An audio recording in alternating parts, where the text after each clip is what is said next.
This is Sexy Funny Raw, where we talk all about the world of sex, from dating and relationships to the adult industry itself, answering all the questions you weren't even brave enough to ask Google. What's up, guys? Welcome back to another episode of Sexy Funny Raw. I am your host, Silvia Sage, and joined this week in studio with me is retired Navy vet / esthetician / adult film actress, Addyson James. Welcome to the show. Thanks for having me. Oh my gosh, I'm so excited to have you here. I was doing research on you and I'm like, I have so many questions for this girl. So fire away. Okay, let's get into it, because it's funny because I normally make only like 12 questions or 10 questions for each guest. And with you, I think I did 15 because I was like, a lot of them are just my personal wants to know. I love that. Okay, so you did 5 years in the Navy. I did. And you had a very interesting job there. Yeah. Tell us what you did. So I started off in aircraft supply and logistics. Mm-hmm. Well, excuse me. I didn't start off in aircraft supply. I ended up there. I started out as a helicopter mechanic. So fucking cool. Yeah.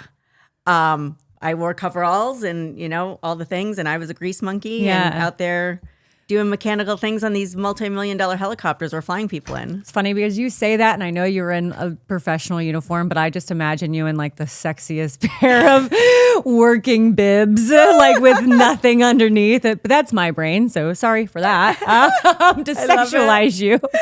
But didn't you weren't you the one writing on bombs? I was. That were going, tell us about that, because that's crazy to me. So my second duty station was for 1 year, and it's on this island called Diego Garcia. It's in the middle of the Indian Ocean. Okay. And there's no civilians there per se. Like you can't take a vacation to go there. You have to be in the military to get there. Okay.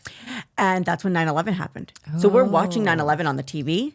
As you're stationed there. Yeah, right. And we're getting ready to eat dinner, and it's breakfast time at home. So because we're behind, And then all of a sudden, like the big bells go off, like go back to your meeting points, which is our barracks where we live.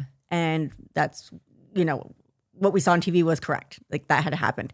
And so then all of a sudden, within 24 hours, B-1s, B-52s, stealth bombers were coming into this island, all kinds of new support staff. And I got to write on the bombs that were being sent out on B-1s and B-52s. It's crazy. What are you writing on them? Wrote my name, like where I was from, go to hell, fuck off, anything. We could literally write anything. That's so crazy to me. And then I have a book with the actual leaflets that were inside that I've saved that are all written in Arabic. I have no idea what they say. Wow. But I have pieces from that. Wow. Yeah. So what made you leave the military?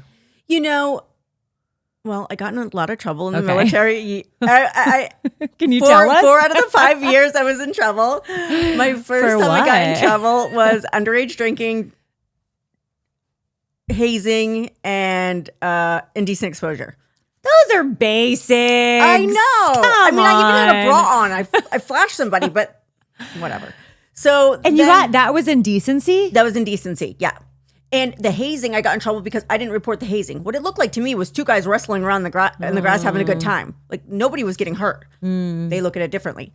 So I got put on restriction, which means I could go to work and back to my barracks. I couldn't go do anything fun for like 30 days.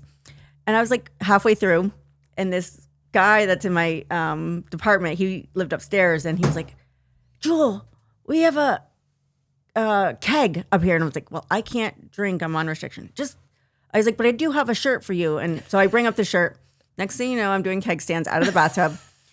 And I don't High pressure situation. Right. And I don't know how long I was there, but next thing we know, there's a knock on the door, and it's the chief looking for me, who was checking to make sure I was in my room. Obviously, I was not. Damn. So I had to go back to captain's mess, and I had to go to the restricted barracks for the last 15 days, where you're like, have to, all the uniform inspections and like all the things, like you're back in boot camp.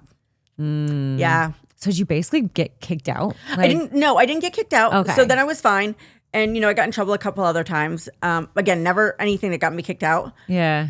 But I just, I just couldn't keep myself out of trouble. And and I also, I didn't like the fact that, you really couldn't speak openly about politics or the president or things like that, right?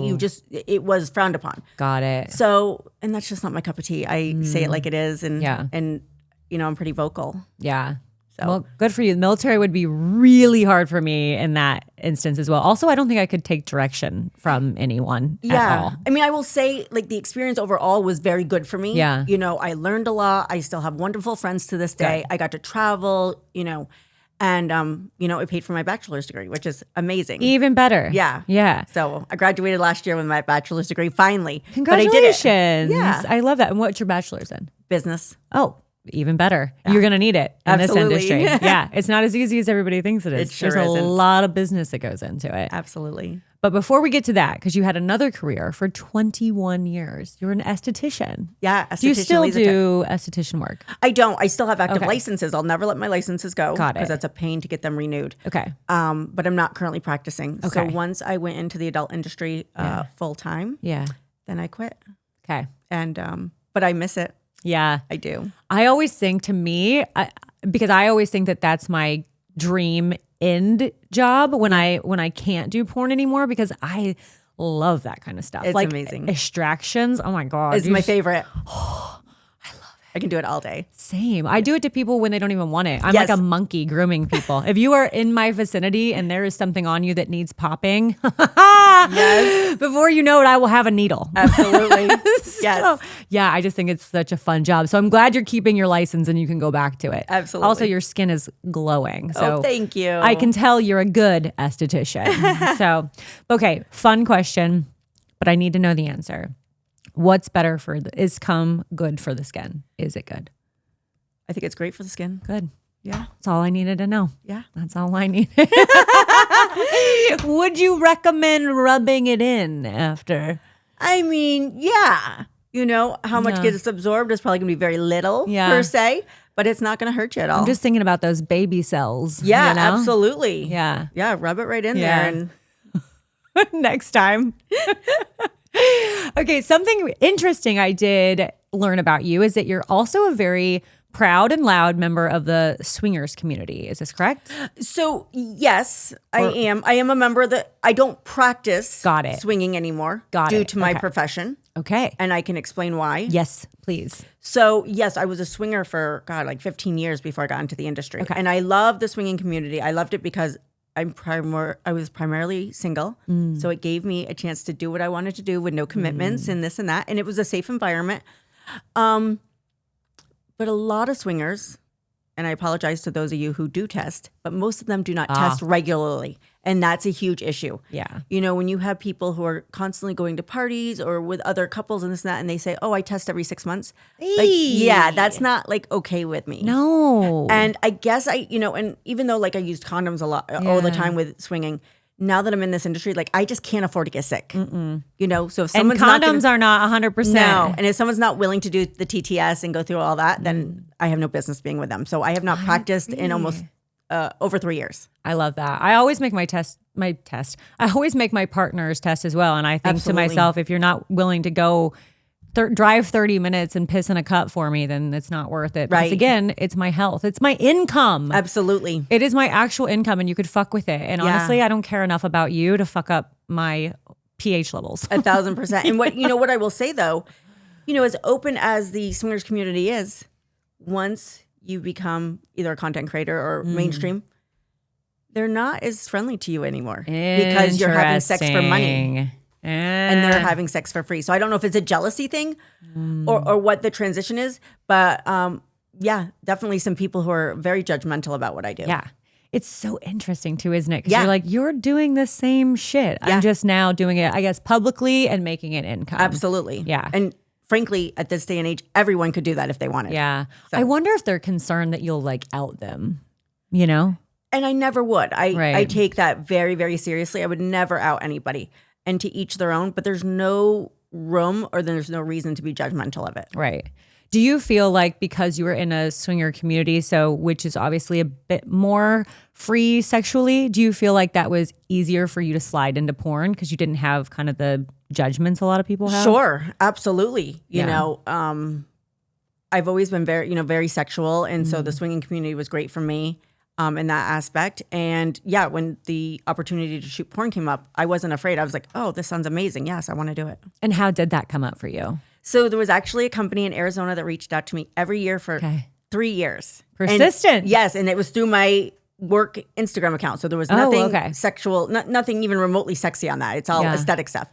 But they thought I was beautiful and they shoot first timers. And I kept saying no. And it wasn't because I was afraid of being on camera. It was because I didn't know if I was ready to give up my career and be on the internet. And I didn't know what that outcome could be. And I didn't know if I was prepared for that. Yeah, very fair. Yeah. Because it can be. I always tell people once you go porn, there's no going back. Correct. You can't, this isn't a job where you're like, oh, I'll just try it. And if I don't like it, I'll get back to normal life. It's impossible to go back to normal life because once you're on the internet, it's forever. And you think people won't find out. Everyone will find out. You know who will find out. Yes. How does your family, your immediate friend group, how does everyone handle it? Everyone's been great. You know, my parents know, and I mean, I don't think they love it, but they actually haven't said anything rude or mean or anything. And good. We still talk. So for me, it's been an easy transition. Good. But I was also at a point in my life when I decided to say yes, when they reached out to me again, I was just at a point in my transition in my life where I said, I don't give any fucks anymore. I'm going to live for me. Yeah. And I said, I could do this one time and maybe I'll love it. Maybe I'll hate it. And maybe there's nothing to it, but I won't know unless I try. Yeah. And here I am, going into year 3. I love it. I love that for you. So you did mention you're single. Okay. Yes. So are you dating? I'm not dating right now. Not at all. No. Okay. It's a lot of work. It's so tough in this industry. And it's, specifically this industry. So I'm really just taking some time for me. Good. I mean, it's going to have to be someone super wonderful and they're going to basically have to sweep me off my feet because I just don't have any time for nonsense. It's too exhausting. So what is your type? If the guy were to be watching, who wants to sweep you off your feet? What's the type? I want someone who treats me with the same respect that they treat their mother. That opens the door. I'm very old fashioned. I love to have my door opened. Same. Things like that. Someone who loves to send me a text or a call during the day just to check on me. Just very considerate and just will do things or say things out of the blue that, that just make you feel good and make you feel wanted, and cared about. And I think that's really important. Yeah. You can tell you're a full ass grown woman when you answer that question because you're not going, shoulders, a really nice car, a great credit score. You're like, no, can they just be a decent human? Just be a decent human, be a really good human. And that's, and that's all I need. Yeah. I love it. What is one thing that people would not expect when they meet you? It's been said that people think that I'm unapproachable or that I can come out or sometimes I can look really bitchy. And I totally get that. And then when they talk to me, because you're beautiful. That's it. Yeah. And then when they talk to me, they're like, "You're so nice." And I'm like, "I've always been nice." But my face doesn't give nice. I like to observe a lot. So I think sometimes I get that, just that really just straight look on my face and I'm just observing and that can come off as being, oh, is she bitchy? Is she mad? And I'm super nice and fun and all the things. But I'm also very business. Yeah. This is a business. This isn't all fun and games all the time.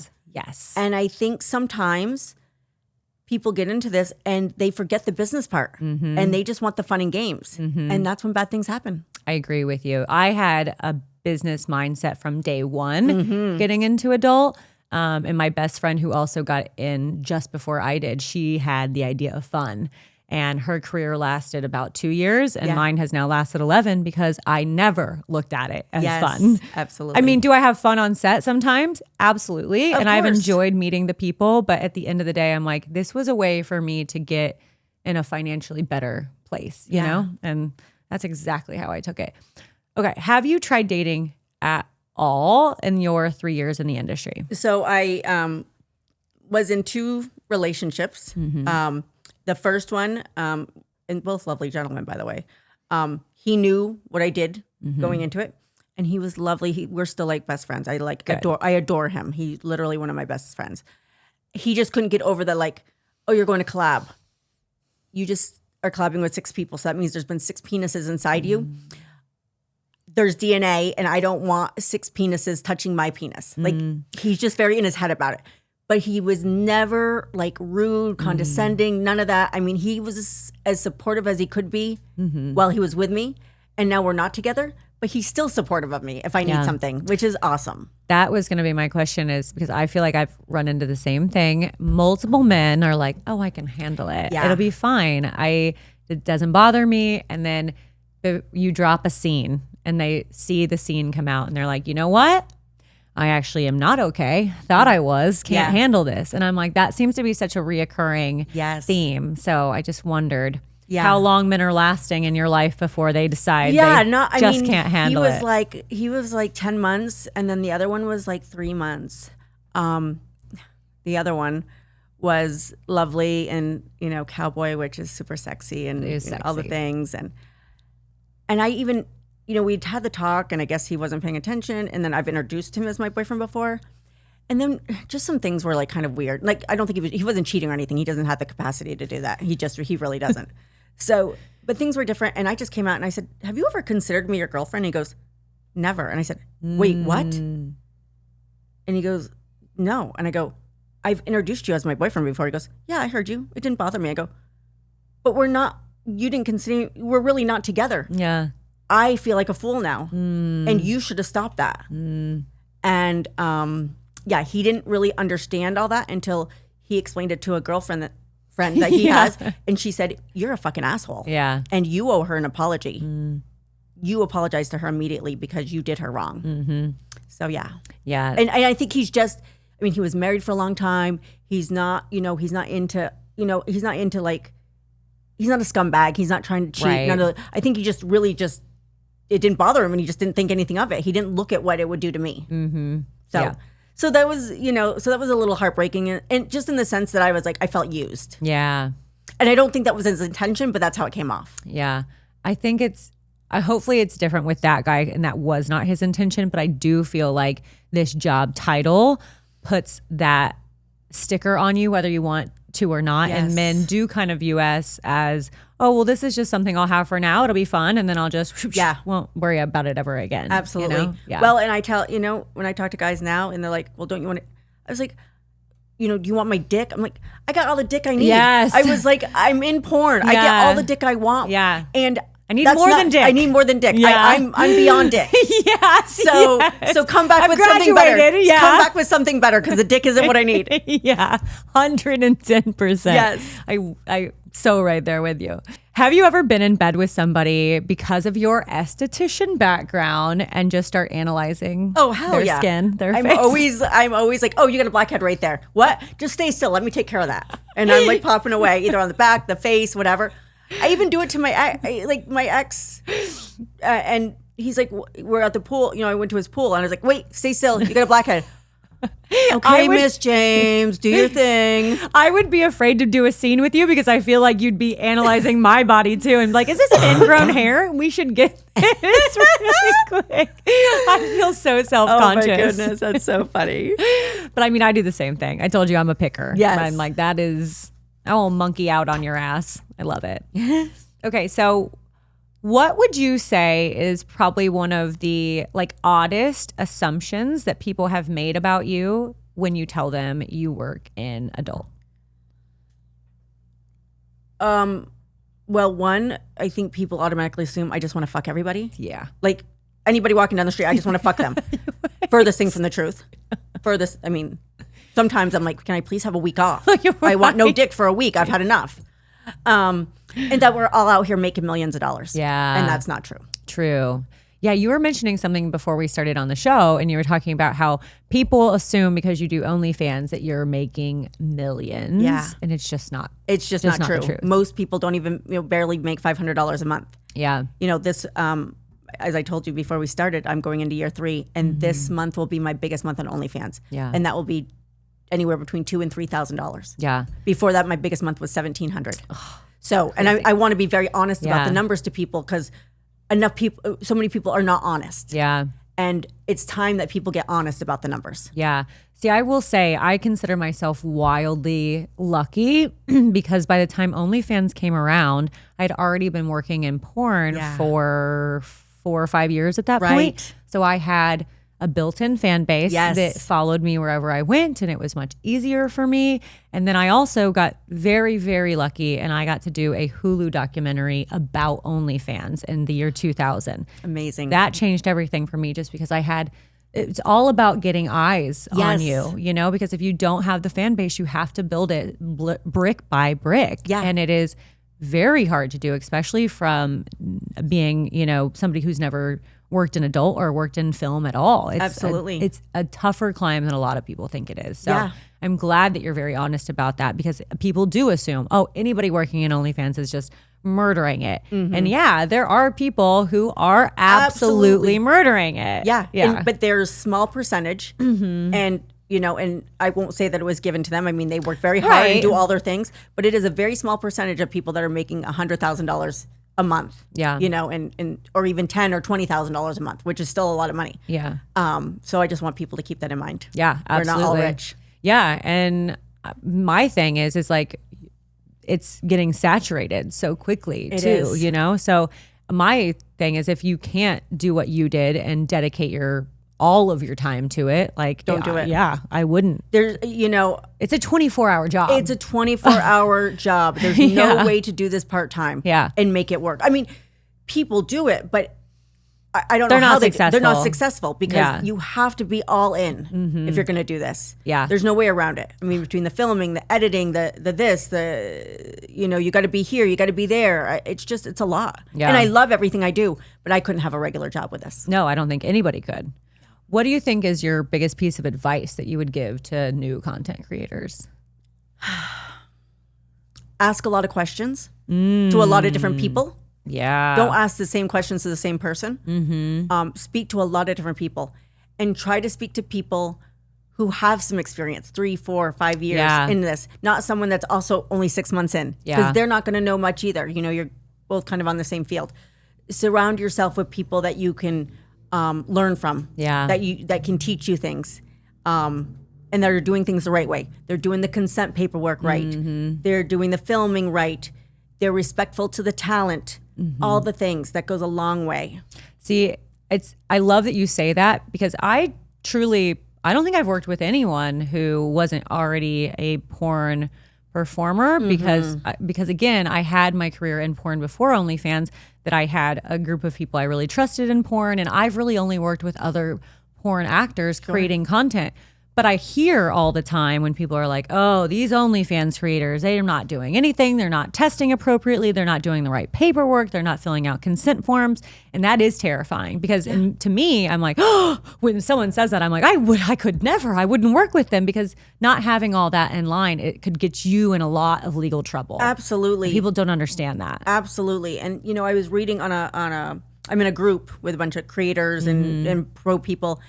And someone was venting that they were really upset when people say, they reach out to them, want to shoot with them. The person comes back, says, you're not on brand for me. And I was like, I would say that to people, though. I said it. Yeah. So, in my first year, I was told, just shoot as much as you can. Yeah. Obviously, make sure it's something you're comfortable with, but just shoot with everyone to get the content. You need content. Yeah. Well, now I'm in, going into year 3, and I'm not doing that anymore. Yeah. I pick and choose who I shoot with, and I have my reasons why. Yeah. And it's not anything negative. But again, I'm still trying to grow. So I need to work with people who are well above me in that, so that I can grow from them. Yeah. And that's what I'm really looking for.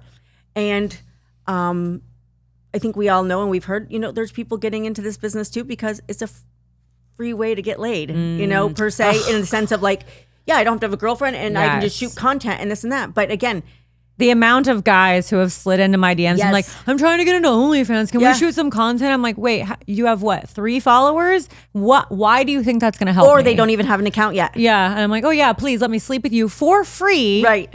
Go sell content of you who no one's ever heard of. Right. Most of the time it's guys who like don't even take care of themselves. Yes. I'm like, so your unbathed, hairy, disgusting ass is going to come sweat on me for 20 minutes so we can sell content that I'll never sell? Right. Absolutely not. Thank you very much. So I think, again, that's a big thing. Don't do something you don't want to do. Yes. And if you are about staying on brand and there's a certain look you're going for, whatever, that's okay. Don't let anybody put you down for that. I think that's a really good thing to have, and you stick by that. Yeah, 100%. Yeah, definitely don't do things you don't want to do. When I got into porn, I didn't realize I couldn't say that I could say no to things. I was just saying yes to everything because I thought that's what I needed to do. Right. Now looking back, I'm like, oh God, there are some things on the internet I wish were not, but they are there. So yeah, you are in control of your life. That is the nice thing about working in adult, working in OnlyFans is at the end of the day, you're the CEO. Absolutely. You know, you're the head hoe in charge. It's your company. You say what goes and what doesn't go. That's right. And that's what I love the most about it is the freedom. I love the freedom of it. Okay, last question. What would you say the biggest misconceptions about OnlyFans in general is? Is that it's easy. Yeah. And again, that you're making a ton of money. Yeah. And I think out of all the platforms out there, OnlyFans is one of the hardest. Yeah. In the sense of, you know, their terms of service and things like that. And of course, everything changes on all the platforms frequently. You have to read those terms of service because what you were doing yesterday might not be allowed today. You know, yesterday they allowed squirting. Today they don't allow squirting. Do they not now? No. Oh, I'm like, no, they do. is But, that but new? just as an example. Yeah. But just as an example. But it changes so quick. I don't even know. Right. So when those terms of services pop up on your Yeah. thing, make sure you read that. That's really, really important. Because 9 times out of 10, when something gets taken down or doesn't get approved, it's because it's outside of the terms of service. And I will say, I think it can be a little annoying because they're not super clear on all the regulations. It's kind of vague. So, and even with that, you think you're doing the right thing and you're still not. And that can be frustrating to get like a straight answer from them. Yeah.